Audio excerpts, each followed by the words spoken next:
আসসালামু আলাইকুম ওরহমতুল্লাহ বরাকাত। আলহামদুলিল্লাহ ওসসালাতু ওয়াসসালামু আলা রাসূলিল্লাহ বাদ।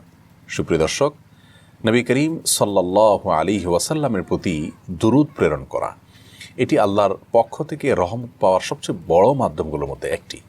সহিহ মুসলিম বর্ণিত হাদিসে নবী করিম সাল্লাল্লাহু আলাইহি ওয়াসাল্লাম বলেছেন, মান সাল্লাল্লাহু আলাইহি মারাতান সাল্লাল্লাহু আলাইহি আশারা, যে ব্যক্তি আমার প্রতি একবার দুরূদ প্রেরণ করবে, আমার জন্য একবার দোয়া করবে, আল্লাহ তাআলা তার প্রতি 10টি অনুগ্রহ নাজিল করবেন তার জীবনে। 10 বার সে অনুগ্রহ প্রাপ্ত হবে আল্লাহর তরফ থেকে। এই জন্য বেশি বেশি দুরূদ পাঠ করলে আমাদের উপকারিতা। দুরূদ পাঠের খোলাসা কথা হলো, মর্মটাই হলো নবী করিম সাল্লাল্লাহু আলাইহি সাল্লামের জন্য দোয়া করা যে আল্লাহ আপনি তার প্রতি অনুগ্রহ নাজিল করুন, আপনি তার প্রতি শান্তি বর্ষণ করুন। নবী সাল্লাল্লাহু আলাইহি সাল্লামের প্রতি আল্লাহ রাব্বুল আলামিন শান্তি বর্ষণ করবেন, অনুগ্রহ নাজিল করবেন, আমরা দোয়া না করলেও করবেন। কিন্তু দোয়া করার মাধ্যমে আমরা সৌভাগ্যবান হতে পারি, আমরা দুনিয়া এবং আখিরাতের প্রভূত কল্যাণের অধিকারী হতে পারি। দুরূদ প্রসঙ্গে আমাদের অনেক ভাই বোনের একটি কমন প্রশ্ন থাকে যে সবচেয়ে শ্রেষ্ঠ দুরূদ কোনটি।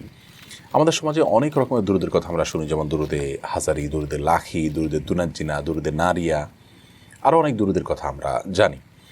তো এই দুরূদগুলোর ফজিলতের বিষয়টাই বা হাদিস দ্বারা প্রমাণিত কিনা, এর উত্তর হলো যে দুরূদের মধ্যে সবচেয়ে শ্রেষ্ঠ দুরূদ হলো সেই দুরূদ যে দুরূদ রাসূল আকরাম সাল্লাল্লাহু আলাইহি সাল্লাম তার সাহাবীদেরকে নিজে শিক্ষা দিয়েছেন।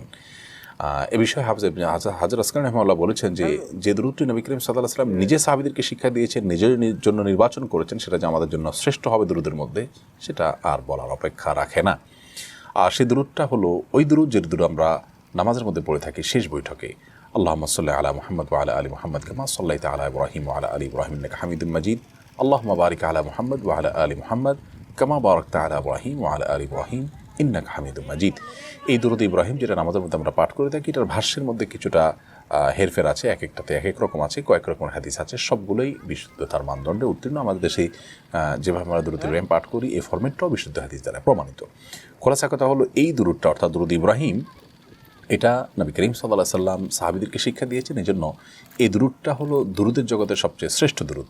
আপনি খুব তাড়াহুড়া করে ছোট দুরূদ 100 বার পড়ার চাইতে ধীরে ধীরে আস্তে আস্তে মহব্বতের সাথে এই দুরূদ ইব্রাহিম একবার পড়া অনেক বেশি ফজিলতপূর্ণ হবে ইনশাআল্লাহ বিইذনিল্লাহ। এছাড়া দুরূদের ব্যাপারে যে আরও যে সমস্ত দুরূদের কথা আমরা শুনি, যেমন দুরূদে নারিয়া, দুরূদে হাজারি, দুরূদে লাখি, দুরূদে দুনাজ্জিনা, এই জাতীয় দুরূদগুলো আছে, এগুলোর একটাও হাদিস দ্বারায় সাব্যস্ত নয়।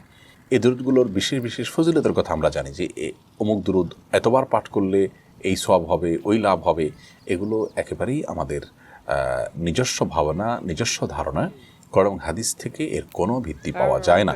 কোনো আমলের বিশেষ কোনো ফজিলত যদি হাদিস দ্বারা বর্ণিত না হয়, আমরা নিজেরা মনগড়া কোনো ফজিলত, কোনো সওয়াব বা কোনো মর্যাদার কথা সেখানে দাবি করা ইসলাম শরীয়তের দৃষ্টিকোণ থেকে গ্রহণযোগ্য নয়।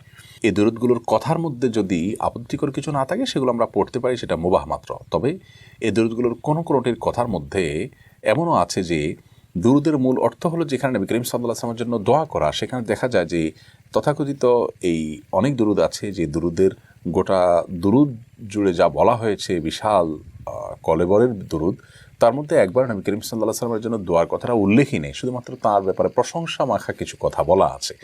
তাহলে সেক্ষেত্রে এগুলো দুরূদই বলা কঠিন। সেখানে আবার দেখা যায় কোনোটিতে প্রশংসা করতে গিয়ে নবী সাল্লাল্লাহু আলাইহি ওয়াসাল্লামের ব্যাপারে অতিরঞ্জন করা হয়েছে, তাকে আল্লাহর পর্যায়ে নিয়ে যাওয়া হয়েছে। তাহলে এই ধরনের দুরূদ আমাদেরকে বর্জন করতে হবে। সবচেয়ে বড় কথা হলো, যেখানে স্বয়ং নবী করিম সাল্লাল্লাহু আলাইহি ওয়াসাল্লাম থেকে একটি ফরম্যাট বর্ণিত আছে, আমরা সেটাকেই অগ্রাধিকার দেব।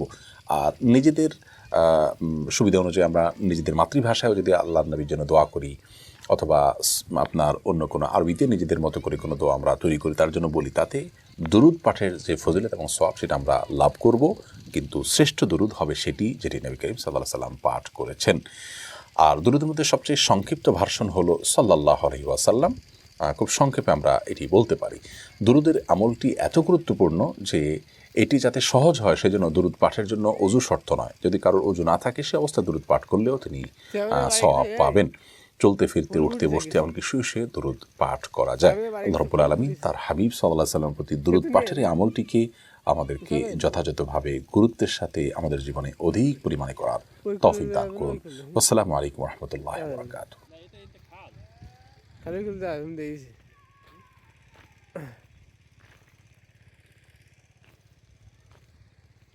আবার কি আমরা কিছু দিলে বা কিছু না হবে, তারপরে জানা থাকলে একটু ভালো হয়। এই যার দরকার নেই, আর এই খুলতে বেড়ে যাবে না এই খুলতে বেড়ে যাবে না